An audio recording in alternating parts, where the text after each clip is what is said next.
இந்த நாளின் காலை வேளையிலே ஆண்டவர் நமக்கு தருகிற வார்த்தை சங்கீதம் 139 அதிகாரம் 24 வசனம்.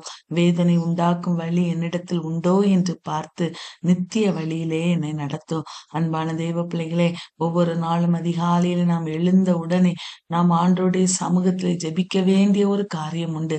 அந்த வசனம் தான் இந்த அதிகாரத்திலே சங்கீதக்காரரால் எழுதப்பட்டிருக்கிறது. பிரியமானவர்களே, சங்கீதக்காரர் எழுதி வைத்திருக்கிற வேதனை உண்டாக்குற வழி என்னிடத்தில் உண்டோ என்று பார்த்து நித்திய வழியில் என்னை நடத்தும் ஆண்டவரே என்று சொல்லி ஜெபிக்கிறதை பார்க்கிறோம். அன்பான தேவ பிள்ளைகளே, இந்த வார்த்தைகளை ஒவ்வொரு நாளும் நாமும் சொல்லி ஜெபிக்கிறவர்களாய் இருக்கணும். பிசாசு எளிதாக பாவம் செய்யும்படியாய், நம்ம ஏதாயிலும் ஒரு காரியங்களில அகப்படுத்தும்படியாய் அவன் நம்மளை வைத்து விடுவான். நாம் ஆண்டுடைய சமூகத்துல ஒவ்வொரு நாள், ஆண்டவரே, உம்முடைய சமூகத்துல உம்மை வேதனைப்படுத்துகிற காரியங்கள் என்னுடைய வாழ்விலே ஏதாயிலும் எந்த பகுதிகளிலாயிலும் இருக்குமே, ஆனால் அதை எனக்கு உணர்த்தி என்னை திருத்தி நித்திய வழியிலே சரியான பாதையிலே என்னை நடத்தும் என்று சொல்லி நாம் அவரிடத்திலே நம்முடைய விண்ணப்பங்களை ஒவ்வொரு நாளும் அதிகாலை வேளையில வைக்கும் போது ஆண்டவர் நிச்சயமாய் அவருக்கேற்ற பாதையிலே நம்மை நடத்தி நம்மை ஆசீர்வதிக்க அவர் உண்மையுள்ள தெய்வமாய் காணப்படுகிறார். பிரியமானவர்களே, இந்த சங்கீதம் 139 அதிகாரத்திலே நாம் பார்க்கும்போது அதிலே 1 முதல் 6 வசனங்களிலே இந்த சங்கீதக்காரர் எழுதியிருக்கிறார். கர்த்தாவே, நீர் என்னை அறிந்திருக்கிறீர், என்னை ஆராய்ந்து அறிந்திருக்கிறீர், என் உட்காருதலை என் எழுந்திருக்குதலை அறிந்திருக்கிறேன், என் நினைவுகளை அறிந்திருக்கிறேன், நான் நடந்தாலும் படுத்தாலும் என்னை சூழ்ந்திருக்கிறேன், என்னுடைய எல்லா காரியங்களையும் நீர் அறிந்திருக்கிறீர், என் நாவில சொல் பிறவாததற்கு முன்பாக கூட நீர் அதை அறிந்திருக்கிறீர் ஆண்டவரே. ஆகவே வேதனை உண்டாக்குற வழி என்னிடத்தில் ஏதாயிலும் இருக்குமான்னு பார்த்து என்ன அந்த நாவில சொல் பிறவாதற்கு ஏன்னா மோஸ்டா நம்ம பாவம் செய்கிறதெல்லாம் அந்த வாயினால் அந்த நாவிலிருந்து வருகிறதாய் காணப்படுகிறது. ஆகவே அப்படிப்பட்ட எந்த ஒரு காரியமும் என் வாழ்வில இல்லாதபடிக்கு என்னை வழி நடத்தும் என்று சொல்லி அவர் கேட்கிறார். இது எல்லாவற்றையும் அறிந்திருக்கிறீர் ஆண்டவரே. என்னுடைய காரியங்கள் என்ன, நான் படுகிற வேதனைகள் பாடுகள் எல்லாவற்றையும் நீர் அறிந்திருக்கிறீர். சொல்றப்ப முற்புறத்திலும் பிற்புறத்திலும் நீர் என்னை நெருக்கி உமது கரத்தை என் மேல் வைக்கிறீர் என்று சொல்லி அவர் சொல்லுகிறார். அன்பான தெய்வ பிள்ளைகளே, நம்முடைய வாழ்விலே நம்முடைய ஆண்டவர் நம்முடைய எல்லா காரியங்களையும் அறிந்திருக்கிறார். நம்முடைய சூழ்நிலைமைகள், நம்முடைய நிலைமைகள் எல்லாவற்றையும் அறிந்திருக்கிறார். ஆகவே அவருடைய சமூகத்துல, ஆண்டவரே என்னை நடத்துங்கப்பா, என்னை அறிந்திருக்கிற தகப்பன் நீர் என்று சொல்லி அவரிடத்திலே நாம் ஒவ்வொரு நாளும் காலை வேளையிலே நம்மை ஒப்படைக்கிறவர்களாய் காணப்படணும். அன்பான தெய்வ பிள்ளைகள், நம் நினைவுகளை கூட அவர் தூரத்திலிருந்து அறிகிறவராயிருக்கிறார்.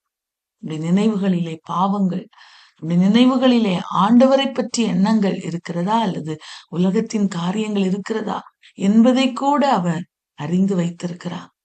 நம்ம நாவில சொல் பிறவாததற்கு முன்பதாகவே நம்ம என்ன பேச போகிறோம், நம்ம என்ன செய்ய போகிறோம் எல்லாவற்றையும் அறிந்திருக்கிறதாகப்ப நம்முடைய வாழ்வை மாற்றி அமைக்க அவரால் முடியும்.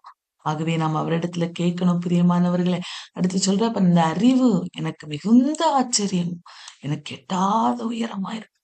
ஆண்டவர் நம்மை நடத்துகிற இந்த பாதைகள் அது ஒரு ஆச்சரியமான பாதைகள், நம்முடைய சிந்தனைகளுக்கு எட்டாத பாதைகள். பிரியமானவர்களே, அன்பான தெய்வ பிள்ளைகளே, அந்த எண்ணம் நமக்கு ஒவ்வொரு நாளும் காணப்படணும்.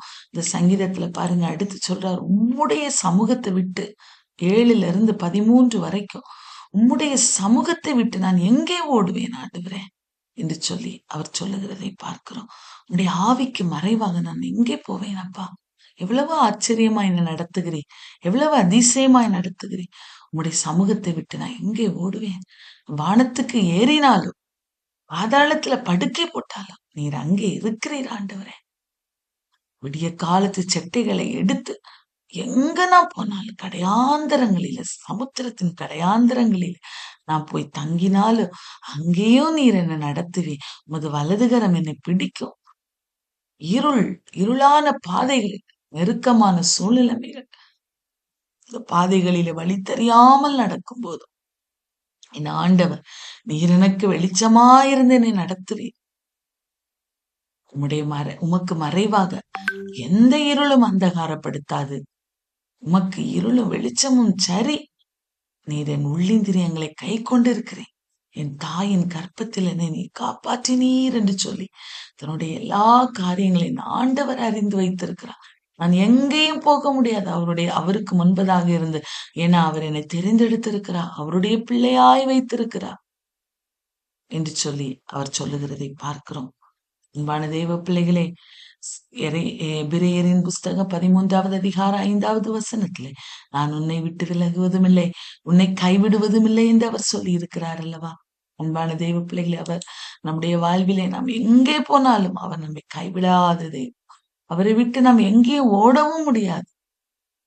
நம்முடைய வாழ்விலே இருள் நம்மை வேதனைப்படுத்தினால் அந்த பாதையிலும் அவர் நம்மை நடத்த அவர் வல்லவராயிருக்கிறார் என்கிற நிச்சயம் இந்த காலை வேளையிலே நமக்கு வர வேண்டும். அதை இந்த சங்கீதக்காரர் அழகாக ஆணித்தரமாக இந்த சங்கீதத்துல எழுதி வைத்திருக்கிறார். பிரியமானவர்களே, அடுத்து பாருங்க, 14 முதல் 18 வரைக்கும் வசனங்களில அவருடைய படைப்பு, ஆண்டவர் தன்னை எவ்வளவு பிரமிக்கத்தக்க அதிசயமாய் உருவாக்கி வைத்திருக்கிறார் என்பதை அவர் சொல்லுகிறதை பார்க்கலாம். அநேக நேரங்களிலே நம்மை நாமே தாழ்வுபடுத்தி தாழ்வான எண்ணங்களுக்குள்ளாய், நான் எனக்கு ஒன்றும் இல்லை இல்லை என்கிற அப்படிப்பட்டதான நிலைமைகளுக்குள்ளாய் நாம் கடந்து செல்கிறோம். அந்த சங்கீதக்காரர் சொல்ல, நான் பிரமிக்கத்தக்க அதிசயமாய் உண்டாக்கப்பட்டிருக்கிறேன், என் ஆண்டவர் என்னை அழகாக படைத்து வைத்திருக்கிறார் என்று சொல்லி அவர் அறிக்கையை எழுதுகிறதை பார்க்கிறோம். தன்னை ஒவ்வொரு நாளும் தன்னை ஆண்டவர் படைத்த அந்த படைப்பின் மகத்துவத்தை நினைத்து அவரை துதிக்கிறதை பார்க்கிறோம். கிரியைகள் அதிசயமானவைகள், என்னை அழகாக சிருஷ்டித்து வைத்திருக்கிறேன். நான் ஒளிப்பீடத்துல உண்டாக்கப்பட்டு பூமியின் தாழ்வீடங்களை விசித்திர வினோதமாய், பாருங்க அந்த வார்த்தைகளை பாருங்க, விசித்திர வினோதமாய் என்னை நீர் உருவாக்கி வைத்திருக்கிறீங்க. எலும்புகள் எல்லாம் நீங்க உருவாக்கி வைத்திருக்க, இதெல்லாம் உமக்கு மறைவானது இல்லை ஆண்டவரே. என் கருவை உடைய கண்கள் கண்டது, என் அவயவங்களில் ஒன்றாகிலும் இல்லாத போதே அவைகள் அனைத்தும் அவைகள் உருவேற்படும் நாட்களும் ஒரு புஸ்தகத்தில் எழுதப்பட்டிருக்கிறது என்று சொல்லி அவர் சொல்லுகிறதை பார்க்கிறோம். அன்பான தெய்வ பிள்ளைகளே, நம்முடைய ஆண்டவன் நம்மை விசித்திரமாய் படைத்திருக்க, வினோதமாய் படைத்திருக்கிறார் என்று நினைத்து அவருக்கு நன்றி செலுத்துகிறவர்களாய் நாம் இருக்கிறோமா? அல்லது என்னை ஆண்டவர் இப்படி படைத்து விட்டோம், என் வாழ்வில் இவ்வளவு பிரச்சனைகள் போராட்டங்கள் என்று ஒவ்வொரு நாளும் நம்முடைய இயலாமைகள் இல்லாமைகளை குறித்து வேதனைப்பட்டு சஞ்சலப்படுகிறவர்களாய் இருக்கிறோமா? அல்லது ஆண்டவர் நமக்கு தந்திருக்கிற காரியங்களை நினைத்து என்னை இந்த உலகத்திலே சிருஷ்டித்து வைத்திருக்கிறதே அவருடைய அதிசயமான கிரியை அல்லவா என்பதை நினைத்து அவரை துதிக்கிறவர்களாய் இருக்கிறோமா என்பதை நாம் சிந்தித்து பார்க்கணும். நம்முடைய வாழ்வில எந்த குறைவுகள் இருந்தாலும் அது ஆண்டவருக்கு தெரியாதது அல்ல பிரியமானவர்களே. ஏன்னா அவர் ஒவ்வொன்றாய் நம்முடைய கருவை கூட அவருடைய கண்டது, அவயவங்களில் ஒன்றாயிலும் இல்லாத போது அவைகள் உருவேற்படுகிற நாட்கள், இந்த அவயவம் எப்பொழுது உருவேற்பட்டது, என்ன நடந்தது, எல்லாவற்றையும் அவர் அவருடைய ஞாபக புஸ்தகத்தில் எழுதி வைத்திருக்கிறார். அவருடைய புஸ்தகத்தில் எழுதி வைத்திருக்கிறார். அன்பான தெய்வ பிள்ளைகளை, மறந்து போக வேண்டாம். ஆண்டவர் நம்மை அறிந்திருக்கிற தெய்வம், ஆராய்ந்து அறிந்திருக்கிற தெய்வம். நம்மை அவர் ஒருபோதும் கைவிட மாட்டார். நம்மை விசித்திர வினோதமா இந்த உலகத்துல வைத்திருக்கிறது அவரை துதிப்பதற்காக, அவரை மகிமைப்படுத்துவதற்காக என்கிற எண்ணம் நம்முடைய வாழ்விலே காணப்பட வேண்டும். பிரியமானவர்களை, அடுத்து பாருங்க 23, 24 வசனங்களிலே, தேவனே என்னை ஆராய்ந்து என் இருதயத்தை அறிந்து கொள்ளும். என்னுடைய வாழ்வில் இருக்கிற என்னுடைய வாழ்வை, என்னுடைய காரியங்கள் எல்லாவற்றையும் ஆராய்ந்து என் இருதயத்தை அறிந்து கொள்ளும் ஆண்டவரே. என்னை சோதித்து என் சிந்தனைகளை அறிந்து கொள்ளும். வேதனை உண்டாக்குற வழி என்னிடத்துல ஏதாயிலும் இருக்குமா என்று பார்த்து நித்திய வழியிலே என்னை நடத்தும் என்று சொல்லி அவர் கேட்கிறார். என்னை எவ்வளவு அழகாக படைத்திருக்கிறீரப்பா. என்னை இந்த உலகத்துல நான் எங்க போனாலும் என்னை நீர் அதிசயமாய் நடத்துகிறீர். உம்முடைய கிரியைகள் ஆச்சரியமா இருக்கிறது, உம்முடைய ஆலோசனைகள் அருமையா இருக்கிறது, எல்லாம் நல்லா இருக்கிறது ஆண்டவரே. என்னை இந்த உலகத்திலே என்னை பரிசுத்தமாய் வாழ என்னை நடத்தி அருளுங்கப்பா என்று சொல்லி அவர் கேட்கிறார். என்னை ஆராய்ந்து என் இருதயத்தை அறிந்து கொள்ளும் ஆண்டவரே.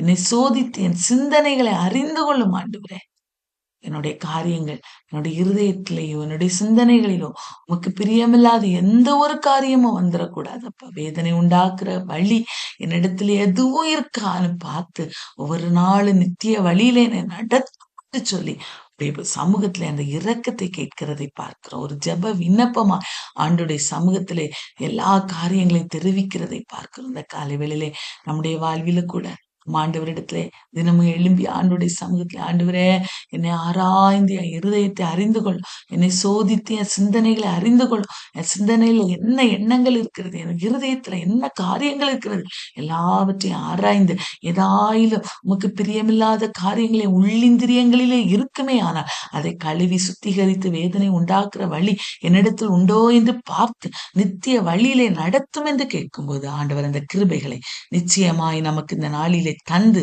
அவர் நடத்த அவர் வல்லவராயிருக்கிறார்.